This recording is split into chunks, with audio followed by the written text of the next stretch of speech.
बऱ्याचदा नवीन झालेल्या आईवडिलांना आजी आजोबांकडून टोमणे मिळतात की बाळा तुमचं सारखंच आजारी पडते, आमच्या वेळेला तर असं नव्हतं बाबा.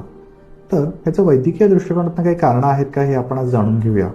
बऱ्याचदा ना पहिल्या 6 महिन्यात जर बाळाला आईचं दूध मिळालेलं नसेल, बाकी फॉर्म्युला फीड किंवा गाई म्हशी शेळीचं आपण दूध दिलं तर डेफिनेटली ह्याचा परिणाम इम्युनिटीवरती होतो.